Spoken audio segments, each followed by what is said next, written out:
Shalom, selamat pagi dari Pantai Sanur, Bali.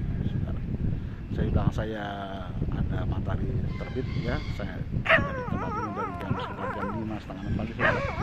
Pagi hari kita merenungkan firman Tuhan di dalam Mazmur pasal 32 pada ayat pertama dan kedua.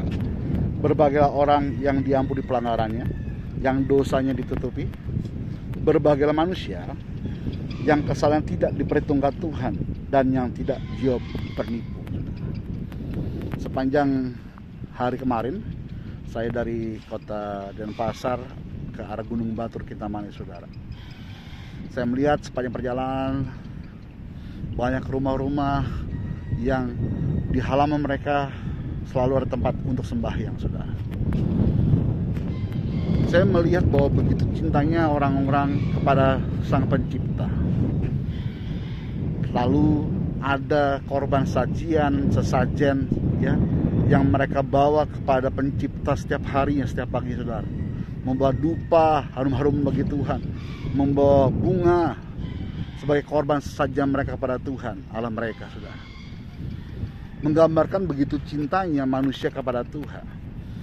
Yang pertama. Yang kedua, yang saya nilai adalah mereka sangat butuh Tuhan. Yang ketiga, karena mereka tahu mereka butuh pengampunan setiap dosa pelanggaran mereka, saudara. Kadang tidak ada satupun manusia yang luput dari dosa dan pelanggaran. Nah, bagaimana dengan kita hari ini, saudara? Kita berkata, berbahagialah orang yang diampuni pelanggarannya. Daud sedang bicara kita pagi hari ini. Berbahagialah orang yang diampuni pelanggarannya, yang dosanya ditutupi. Adakah di antara kita yang hari ini tidak mau dosa diampuni Tuhan dan pelanggaran kita ditutupi oleh Tuhan? Kekristenan mengajar bahwa darah itu yang ditumpahkan untuk meluputkan kita dari setiap dosa pelanggaran kita. Darah yang ditumpahkan oleh Yesus Tuhan untuk menghapus setiap dosa pelanggaran kita, saudara. Saudara butuh Tuhan? Datang sama Tuhan hari ini. Kita berkata, jika engkau mengaku dosamu di hadapan Tuhan, maka Dia Allah yang adil akan mengambil setiap dosa dan pelanggaran engkau. Tidak satu manusia pun yang luput dari dosa pelanggaran, saudara. Pada ayat kedua berkata, berbahagialah manusia yang kesalahan tidak diperhitungkan Tuhan. Dosamu dan dosaku saya tahu begitu banyak, saudara. Baik dosa yang kita lakukan secara sadar ataupun tidak sadar. Baik perkataan kita yang menyakiti atau memberkati, saudara. Seringkali kita nggak sadar. Makanya dikatakan berbahagialah manusia yang kesalahannya tidak diperhitungkan Tuhan.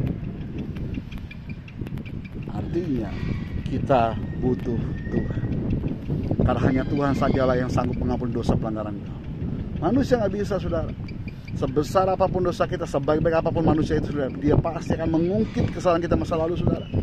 Tapi ada satu pribadi, Yesus Tuhan namanya, yang tidak pernah mengungkit masa lalumu dan masa laluku. Dia sanggup mengampuni dosamu dan Dia sanggup menghapus setiap pelanggaran dan kesalahan kita hari ini. Ya, pastikan hari ini kau cari Tuhan dan kau butuh Tuhan setiap waktu. Shalom, Tuhan Yesus berkati.